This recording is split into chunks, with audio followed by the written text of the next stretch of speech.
Nah, ini berkaitan dengan partai politik, ya, politik dianggap tidak mampu. Waktu itu kan berkaitan dengan demokrasi apa? Demokrasi parlementer, gitu ya. Nah, di demokrasi parlementer ini terjadi banyak kegaduhan, gitu ya.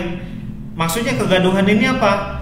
Selain daripada kepentingan partai, banyak aktivitas negara yang mengalami gangguan karena banyak program kerja yang tidak terlaksanakan. Salah satunya adalah pemilu, dan pemilu tahun 1955 adalah pemilu yang kemudian membubarkan daripada DPR, karena DPR dianggap tidak bisa memfasilitasi. Salah satunya adalah waktu itu kita ketahui rancangan undang-undang baru ya, yang kemudian kembali kepada undang-undang lama 1945. Oke, sampai sini paham? Kakak harap paham ya. Oke, kita berlanjut ke soal lainnya. Sebentar, kakak coba untuk tadi sampai nomor 7 ya. Nah, kita berlanjut ke soal nomor 8. Jadi nomor 8, setelah Perang Dunia Kedua, dunia masih mengalami berbagai masalah, terutama tarik-menarik dua blok negara, yaitu blok Barat dan blok Timur. Keadaan tersebut dikenal dengan istilah Perang Dingin, yaitu A. Perang yang diwujudkan dalam bentuk tekanan-tekanan terhadap negara kecil. Ini kakak bilang salah, gitu ya, bukan tekanan terhadap negara kecil, tapi yang jelas adalah ketika Perang Dingin adalah bagaimana dua blok ini, ya, dua pengaruh besar ini mencoba untuk menarik simpati dan mengikat negara-negara berkembang, ya. Negara-negara berkembang ini yang kemudian dianggap sebagai sebuah potensi pasar, tidak hanya kepentingan politik tapi juga kepentingan ekonomi. Yang kemudian kita ketahui nih, adik-adik, semasa Perang Dingin, ya. Perang Dingin ini kan lahir daripada LB-nya apa nih kira-kira latar belakangnya? Berakhirnya Perang Dunia Kedua, gitu ya. Dimana kita ketahui Amerika dan Rusia, ya. Rusia muncul sebagai negara kreditur. Apa nih maksudnya? Negara kreditur di sini mereka punya kekuasaan finansial, gitu ya.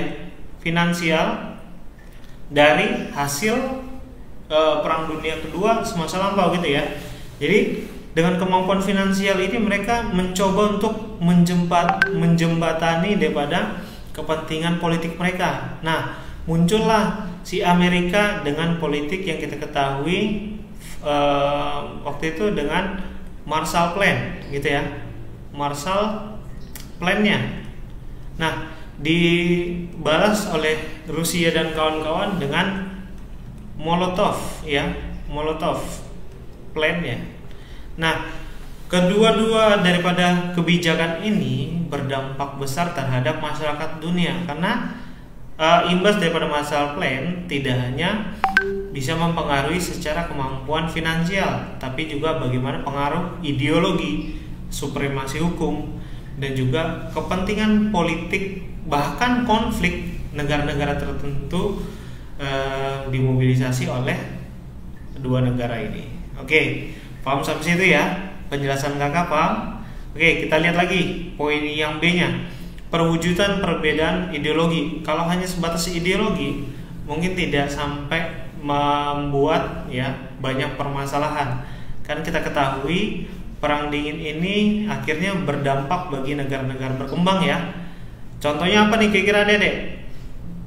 Dampak daripada Perang Dingin. Kita ketahui negara-negara yang terkonfrontasi akhirnya banyak mengalami perang saudara. Kita ketahui ada Perang Vietnam, ya. Vietnam. Ada Vietnam Utara, gitu ya. Dan juga ada Vietnam Selatan. Kalau yang gerakan utara itu yang kita pahami sebagai komunis, gitu ya. Sementara yang selatan ini kalau kita pahami sebagai gerakan liberalis, gitu ya. Kemudian ada Cekoslovakia. Cekoslovakia ini sama seperti Vietnam. Kalau Vietnam Utara sebagai komunis, selatannya sebagai liberalis, Cekoslovakia kebagi menjadi dua, yaitu Ceko dan Slovakia, gitu ya. Ceko lebih kepada front barat, gitu ya, dengan liberalisnya. Kemudian kalau Slovakia masuk ke komunisnya, ya, lebih tepatnya ke marxismenya sih, gitu. Dan perpecahan di berbagai belahan dunia lainnya. Oke, sampai sini kira-kira paham adik-adik? Jawabannya mana yang lebih tepat kira-kira? Jawaban yang lebih tepat mana kira-kira? Yang B. Ya, betul banget. Seperti penjelasan kakak tadi, ada berkaitan dengan konflik kepentingan, supremasi, dan juga ideologi. Nah, supremasi ini contohnya bagaimana Amerika dan juga Rusia memberikan kerjasama yang begitu alot menurut kakak ya. Alotnya itu kenapa? Karena mengekang negara-negara tertentu untuk tidak melakukan kebijakan secara mandiri. Misalnya gitu ya. Misalnya Rusia dengan negara-negara satelitnya seperti Hungaria gitu ya. Kemudian ada negara-negara Polandia, Jerman Timur dan lain sebagainya. Bagaimana Rusia ini mengekang dan mengintervensi pemerintahannya, gitu ya, seolah-olah negara-negara yang tergabung dalam blok tertentu nantinya akan seolah-olah mendapat bantuan, tapi nyatanya tidak mendapat bantuan sama sekali. Nah, ini kalau kita pahami ya. Oke, kemudian yang D, perlombaan senjata. Itu nggak tepat ya. Perlombaan senjata itu lebih kepada Perang Dunia Pertama, ya. Kemudian yang E, pertentangan antara blok barat dan blok timur memperebutkan daerah perdagangan. Ini juga belum tepat. Oke, kita berlanjut ke nomor berikutnya ya. Nomor berikutnya adalah nomor berapa, Dede? Nomor berapa kira-kira? Nomor 9 ya. Nah, di sini di nomor 9 berkaitan dengan masyarakat prasejarah. Oke, bunyinya. Masyarakat prasejarah sangat menghormati leluhurnya. Oleh karena itu, setelah meninggal dunia, dibuatkan tiang batu untuk pemujaan yang dikenal dengan nama apa, dari kira-kira? Ini gampang banget ini mah. Menhir, Kak. Menhir. Benar, menhir. Benar, menhir. Benar ya? Halo. Aduh, kenapa nih? Menhir ya. Menhir itu bentuknya memanjang ke atas ya, kemudian dia tertanam. Nah, kemudian menhir ini seringkali dipuja-puja oleh masyarakat Praksara ya. Kenapa demikian? Karena dianggap mewakili daripada leluhurnya ya. Nah, di mana kalau kita ketahui di sini menhir sebagai alat pemujaan, di mana waktu itu keyakinannya masih animisme dan dinamisme, gitu ya. Oke, terus Kak, selain menhir, moko. Di sini ada moko dan nekara. Moko dan nekara itu alat tabuh ya, yang terbuat daripada apa namanya? Logam, gitu ya. Alat tabuh yang kalau kita ketahui moko itu lebih besar ya, lebih lebar daripada nekara. Nekara itu kayak gendang apa sih namanya tuh? Kalau di anak-anak pengajian itu darbuka kalau nggak salah ya. Nah, seperti itu. Nah, jadi ada moko dan nekara. Kemudian kapak corong dan bejana logam itu tidak lebih tepat ya. Kalau kapak corong fungsi sebagai apa dan bejana seperti apa. Nah, jawaban nomor 9 adalah demikian. Oke. Nomor 9. Kita berlanjut ke nomor 10 ya. Nah, di sini nomor 10. Oke, bunyinya, langkah yang dilakukan Kartanegara sebagai Raja Singosari dalam rangka menyatukan Nusantara. Apa nih ada kira-kira? Jawaban yang lebih tepat. Yang A, mengambil wilayah Kerajaan Majapahit. Munculnya Singosari berbarengan dengan munculnya kerajaan apa? Kediri. Kita ketahui ya. Oke, nah ini di sini Majapahit itu belum muncul ya. Berakhirnya Singasari baru muncul yang namanya Majapahit. Jadi jawaban yang A salah. Kemudian yang B, memasukkan wilayah Pajajaran ya, dan Kediri, itu juga salah, gitu ya. Kenapa? Pajajaran di sini kan kalau kita ketahui ini kerajaan yang terakhir yang paling sulit ditaklukkan, ya. Karena kerajaan Pajajaran ini kita ketahui disiasati bahkan hingga kepernikahan antara putra mahkota dan juga putri daripada kerajaan Pajajaran. Oke, jadi kalau dibilang yang B ini salah ya. Kemudian yang C, bekerja sama dengan Belanda menaklukkan Portugis, itu juga salah, bukan masanya. Yang D, mengalihkan kegiatan perdagangan ke Banten. Nah, ini juga salah. Kita ketahui mengalihkan kegiatan perdagangan ke Banten ini salah satu kebijakan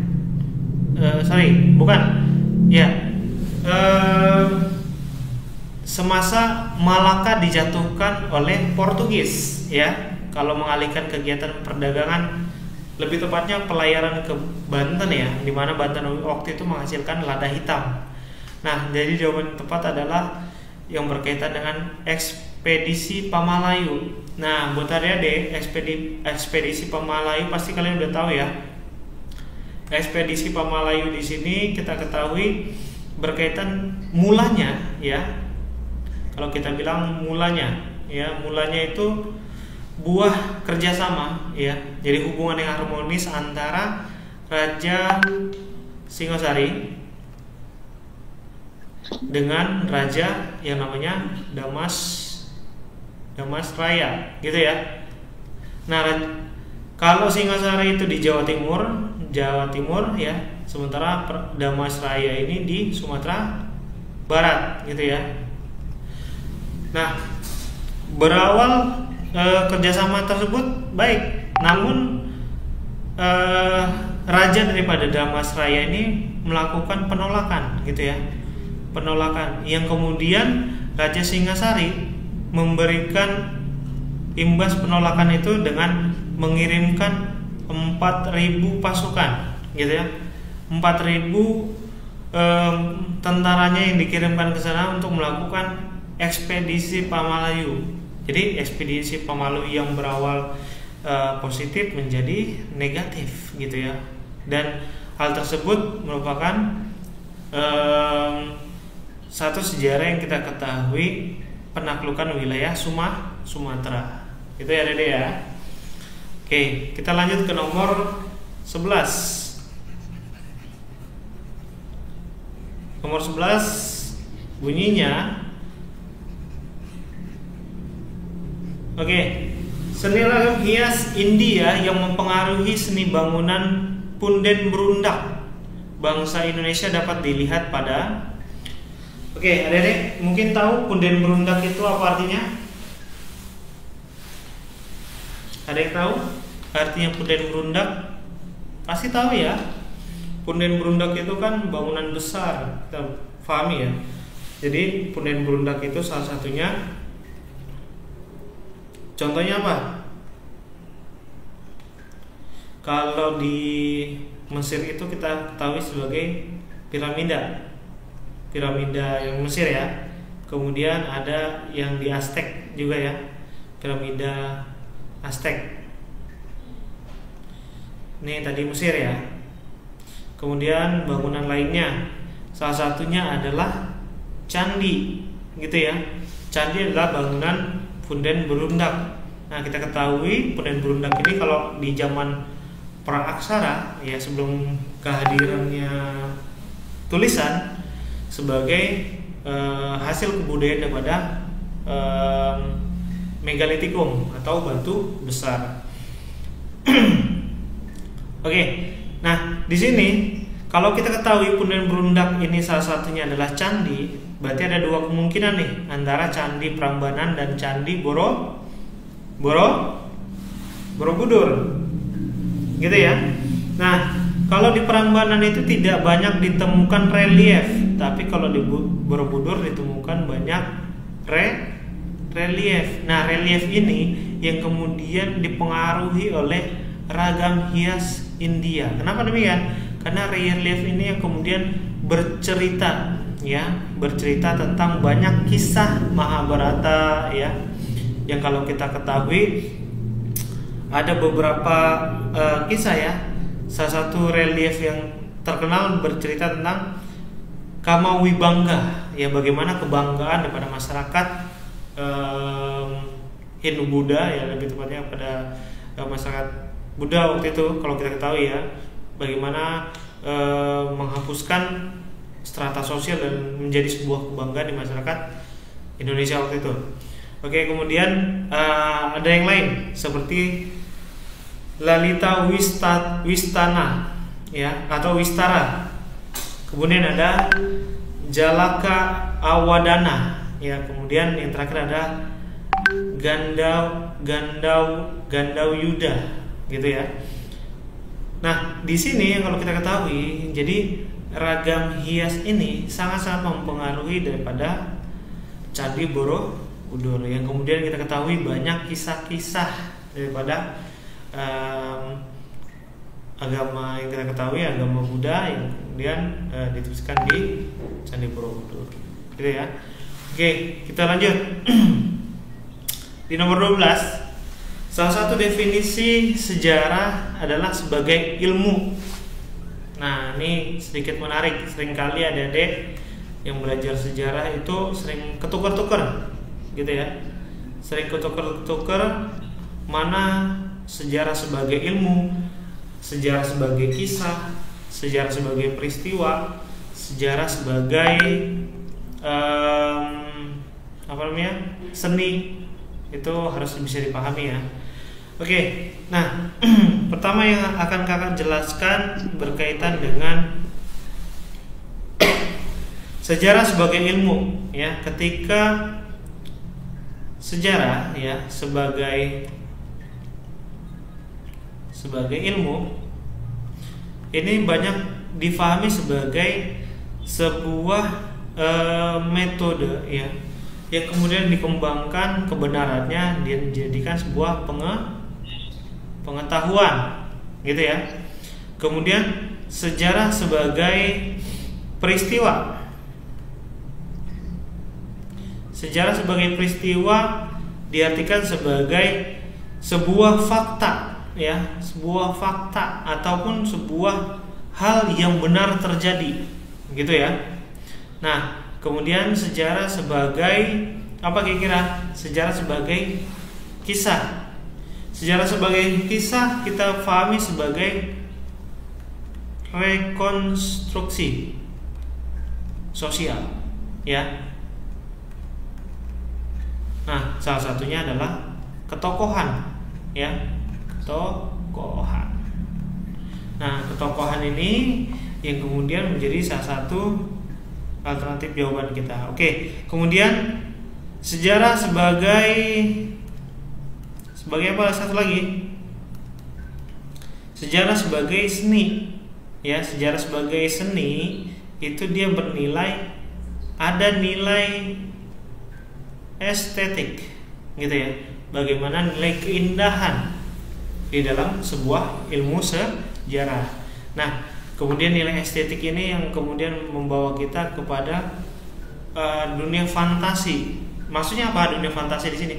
Memberikan satu pengalaman belajar, ya, yang tidak hanya monoton pada peristiwa masa lampau, tapi juga ada unsur-unsur seni yang dapat menjadi cerminan suatu bangsa, gitu ya. Oke, kita kembali ke soal. Salah satu definisi sejarah sebagai ilmu, maksudnya sejarah merupakan, oke, apa nih jawaban yang lebih tepat tadi deh? Sejarah merupakan apa? Kalau kita lihat yang A, cerita tentang kejadian dalam kehidupan seseorang, bisa dikatakan sebagai ilmu nggak? Nggak, lebih kepada peristiwa. Oke, kemudian yang B, peristiwa yang disusun berdasarkan metodologi penyusunan sejarah, bisa dijadikan sebagai ilmu? Bisa, ya, dan jawabannya adalah yang B. Seperti yang akan jelaskan tadi, melalui metodologi dan juga penyusunan fakta-fakta sejarah, kemudian dijadikan sebuah dasar sebuah ilmu pengetahuan. Oke. Nah, terus Kak, kalau tahapan-tahapan kehidupan dalam suatu daerah itu berkaitan dengan sejarah lokal, gitu ya. Kalau yang D, pertentangan antar suku, nah itu bukan termasuk dalam sebuah sejarah, lebih kepada konflik sosial. Yang E, peristiwa yang terjadi dan dapat dibuktikan. Nah, itu biasanya berkaitan dengan sejarah sebagai peristiwa. Terus yang seringkali kita ketahui seperti adanya dongeng, ya, kemudian ada yang namanya mite atau mitos, itu seringkali sejarah sebagai kisah, ya. Oke, adik-adik, kita lanjut ke nomor berikutnya. Kak, kalau sejarah berkelanjutan tuh gimana, Kak? Sejarah berkelanjutan. Oke, sejarah berkelanjutan ini yang kita ketahui sejarah yang pembabakannya ini tidak hanya terbatasi oleh satu dimensi, ya, tidak terfokuskan kepada satu masa, gitu ya. Kalau kita ketahui ada apa aja sih? Prasejarah, kemudian masa tradisional, yang kemudian sampai sekarang kita ketahui sebagai modern. Nah, kalau dibilang berkesinambungan itu lebih kepada keberlanjutan pada suatu sejarah. Nah, di Indonesia itu sejarahnya bisa diidentifikasi nggak sebagai sebuah sejarah yang berkelanjutan? Bisa, karena kita ketahui di Indonesia ini merupakan salah satu negara ataupun wilayah yang punya banyak fakta sejarah. Yang menjadi berbeda dengan pandangan Eropa adalah ketidakadaan sumber yang valid. Ya, seringkali sejarah lokal kita mengedepankan sumber lisan, sementara yang dibutuhkan oleh masyarakat dunia yang bersifat saintis, yang bersifat dapat ditemukan kebenarannya adalah data faktual seperti adanya dokumentasi, yakni sumber sejarah, tulisan, ya. Kalau lisan itu hanya berdasarkan cerita rakyat, gitu ya. Tapi kalau misalnya tulisan, ditemukan berbagai manuskrip seperti yang ada di Asia Tengah, ya, Asia Tengah ataupun di India, bagaimana ada epos Mahabharata.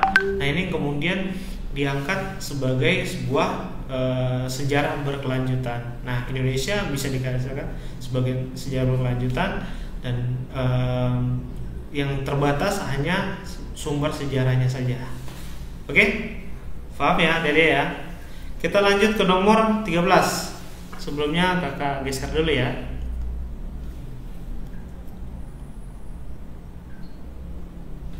Oke, kita lanjut ke nomor 13. Nomor 13 bunyinya, perhatikan pernyataan berikut. Poin pertama, masyarakat sebagai sebuah kerajaan. Kedua, nomaden. Yang ketiga, meningkatkan alat yang sudah halus. Yang keempat, makanan tergantung dari alam. Oke, yang ditanyakan merupakan ciri-ciri kehidupan masyarakat prasejarah, khususnya zaman logam. Kalau zaman logam, kita ketahui kehidupannya identik dengan masyarakat menetap, gitu ya. Kenapa menetap? Karena sudah dipastikan dia mampu bertahan di suatu wilayah bahkan kondisi yang sangat ekstrim, gitu ya. Kenapa demikian? Karena dia sudah banyak memiliki alat bantu dan hasil kebudayaan. Oke. Nah, jadi kalau di sini kita ketahui masyarakatnya sebagai sebuah kerajaan. Ya, bisa kita pahami betul ya. Kenapa demikian? Ya, bentuk daripada kerajaan ini bagaimana sekelompok masyarakat besar ataupun sekelompok masyarakat sudah memiliki struktur sosial. Ada ketuanya atau kepala desanya dan lain sebagainya, dan ini dianggap sebagai cikal bakal daripada sebuah kerajaan, gitu ya. Nah, kemudian kalau nomaden ini kan dia berpindah-pindah. Kenapa masyarakat prasejarah ini melakukan pindah-pindah? Karena dia belum bisa banyak melakukan upaya pemenuhan kebutuhan. Jadi berpindahnya suatu masyarakat karena kita ketahui tidak lagi ditemukan sumber-sumber yang didapati sebagai sumber kebutuhan. Kemudian masyarakat logam, karena dia sudah menetap, sudah membekali diri dengan kemampuan tradisional, dia tidak lagi berpindah-pindah, ya. Kemudian yang ketiga, meninggalkan alat yang sudah halus. Ya, jelas, meninggalkan alat yang sudah halus. Dalam artian kita ketahui seperti nekara, moko, ya, bahkan berbagai alat lainnya seperti adanya sabit, gitu ya. Ini merupakan bagian daripada hasil kebudayaan logam. Oke, kemudian makan tergantung dari alam. Ini sama seperti nomaden tadi yang kakak jelaskan. Jadi poin yang benar adalah poin 1 dan 3. Jawaban yang benar adalah untuk nomor 13. Jawaban yang B, 1 dan 3. Oke, kita lanjut ke nomor 14 ya. Kak, tadi meninggalkan alat yang sudah halus gimana Kak maksudnya? Yang sudah halus itu maksudnya apa sih? Gimana? Meninggalkan alat yang sudah halus maksudnya apa? Alat yang sudah halus itu? Alat yang sudah halus itu alat yang sudah mengalami proses pembaharuan. Jadi kalau misalnya kita ketahui kan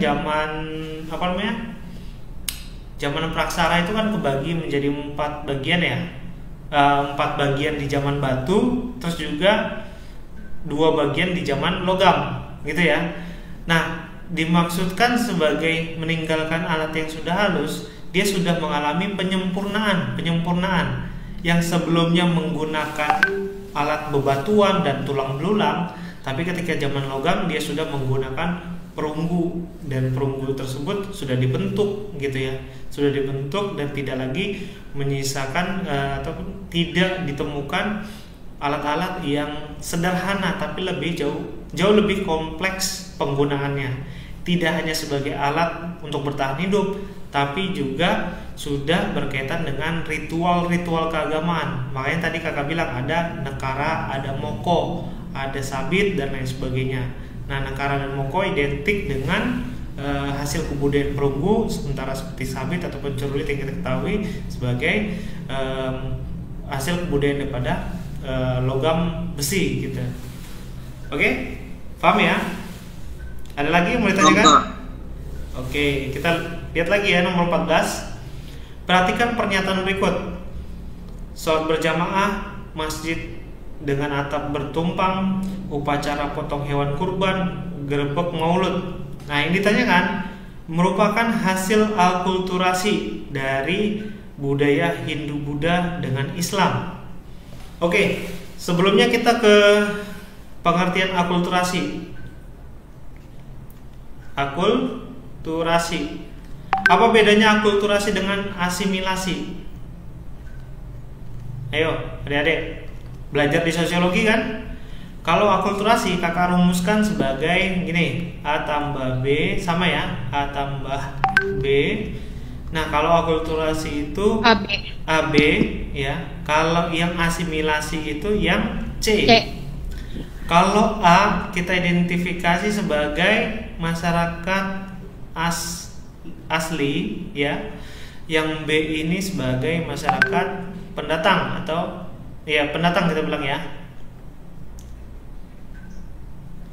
Nah, jadi kalau akulturasi A tambah B sama dengan AB, dia kita bilang sebagai sebuah proses pembauran atau baur, gitu ya. Nah, kalau yang C dia muncul kebudayaan baru, yang satu baur, yang satu baru. Nah, kalau baur dia tidak meninggalkan kebudayaan lamanya, gitu ya. Itu yang dimaksud dengan akulturasi. Sementara asimilasi dia meninggalkan kebudayaan lamanya, ya, dan menyisipkan kebudayaan lamanya ke dalam kebudayaan barunya. Seperti itu ya. Paham ya, Adik-adik? Nah, di sini akulturasi antara Hindu Buddha, gitu ya. Hindu Buddha kan seringkali yang dicontohkan itu misalnya adanya beduk, ya. Beduk itu kan salah satu alat ritual yang digunakan zaman Hindu Buddha untuk memanggil pengikutnya untuk bisa berbondong-bondong datang ke satu tempat peribadatan seperti vihara ataupun yang Hindu, kakak lupa. Nah, jadi beduk ini sebagai cerminan lain daripada Hindu, Buddha, dan Islam. Nah, di sini yang ditanyakan akulturasi diantaranya dengan Islam. Nah, kalau grebek maulud kira-kira termasuk nggak? Termasuk, ya kan? Grebek maulud itu kan berkaitan dengan maulid Nabi. Grebeknya ini kan berkaitan dengan ritual bagaimana memberikan seserahan dan lain sebagainya. Nah, seserahan itu kan identik dengan Hindu Buddha, betul nggak? Nah, jadi ini termasuk ke dalam akulturasi kebudayaan antara Hindu Buddha dan Islam, gitu ya. Terus upacara potong hewan kurban, ini real Islam kita bilang ya, berarti bukan akulturasi. Masjid dengan atap bertumpang, ini kalau kalian lihat masjid-masjid di Jawa kan ada beberapa diantaranya yang masih pakai atapnya tumpang gitu ya. Pernah kan lihat atapnya tumpang yang kayak gedung sate di Bandung gitu? Pernah lihat ya? Kayak gini nih, kakak gambarin. Nah, ini atapnya seperti ini. Kalau masjid pada umumnya kan dia bentuknya kubah gitu ya. Paham, Dede? Nah, ini kalau kita pahami, jawaban yang lebih tepat adalah yang 2 dan yang 4. Berarti 2 dan 4 ini masuknya kemana? Yang C, gitu ya. Oke? Ada pertanyaan sampai sini? Enggak ada? Kalau enggak ada, kita berlanjut ke nomor berikutnya. Oke. Di sini nomor berapa? 15 ya. Nomor 15 kita perhatikan soalnya di sini. Perhatikan pernyataan berikut. Dongeng, mite, kemudian legenda, prasasti. Nah, di sini yang ditanyakan, masyarakat Praksara tetap berusaha mewariskan masa lalunya kepada generasi berikutnya dengan berbagai cara. Seperti kita ketahui ya, yang namanya masyarakat Praksara itu kan belum ditemukan tulisan. Nah, belum ditemukan tulisan berarti identik dengan, kalau di sumber sejarahnya itu berkaitan dengan apa? Dengan yang namanya tradisi lisan, ya. Tradisi lisan ini berbuah kepada sumber sejarah lisan, gitu ya. Nah, kalau dibilang prasasti, poin keempat ini, dia termasuk lisan atau tulisan? Tulisan. Ya. Legenda, lisan atau tulisan? Lisan, betul. Mite itu seringkali diartikan juga sebagai mitos, gitu ya. Apa nih kira-kira? Lisan, ya kan? Kan seringkali diucapkan, gitu ya. Kemudian dongeng sama, seringkali diucapkan. Jadi jawaban yang tepat 1, 2, dan 3. Nah, jawabannya mana? 1, 2, dan 3 itu adalah yang A. Gitu ya, Dede ya. Oke, kita berlanjut ke nomor berikutnya. Nomor berikutnya berbunyi, metode penelitian sejarah dengan mengumpulkan data yang sumbernya dilacak adalah, ini kayak penjelasan di awal tadi, dilacak. Oke, kakak kasih penjelasan lagi. Kalau heuristik itu mencari temukan, betul nggak? Mencari temukan, ya. Kalau interpretasi itu berkaitan dengan citra, ya, atau sebuah kondisi setelah si peneliti menemukan jawaban, itu namanya interpretasi. Historiografi itu berkaitan dengan penulisan kembali sebuah sejarah, ya. Nah, di sini ada kritik. Kritik ada dua unsur, ya, kritik intrinsik, ya, dan juga ekstrinsik, gitu ya. Kalau intrinsik berkaitan dengan isi sebuah sejarah, gitu ya. Tapi kalau ekstrinsik berkaitan dengan fisiknya. Apa bedanya? Kalau isi dia berkaitan dengan peristiwa ataupun kisahnya, gitu ya. Nah, di sini dianggap sebagai fakta sejarah, gitu ya. Kalau fisiknya, misalnya untuk meyakinkan sebuah relief dalam Candi Borobudur, maka ditentukan kadar karbonnya, ya. Kadar karbon ini yang kemudian diteliti bersumber dari mana urutan waktunya. Jadi makin pekat kadar karbonnya, maka bisa dipastikan sumber sejarah tersebut valid dan juga berkesesuaian, gitu ya. Sementara kalau holistik ini berkaitan dengan sumber sejarah yang komprehensif, gitu ya, ataupun menyeluruh. Nah, di sini yang ditanyakan metode penelitian sejarah dengan mengumpulkan data yang sumbernya dilacak, gitu. Dilacak itu berarti mencari temukan, gitu kan. Nah, berarti jawabannya adalah heuristik. Oke? Paham Adek? Sampai sini? Paham ya? Kita berlanjut ya, karena waktu kita juga udah mepet. Mana nih? Sudah 2:30. Kita lanjut ke nomor yang lainnya. Baik, ada 4 nomor tersisa. Kita lanjutkan. Oke. Gunung Padang di Cianjur adalah bukti peninggalan zaman. Nah, ini gampang banget ya. Apa nih kira-kira jawabannya, Dedek? Zaman apa? Ayo. Masih adakah orangnya atau sudah bubaran? Kalau Paleolitikum itu berkaitan dengan zaman batu tua. Mega. Ya, betul sekali. Megalitikum. Apa wujudnya? Punden berundak tadi, ya kan? Nah, situs Gunung Padang itu kita artikan juga sebagai cikal bakal daripada terbentuknya satu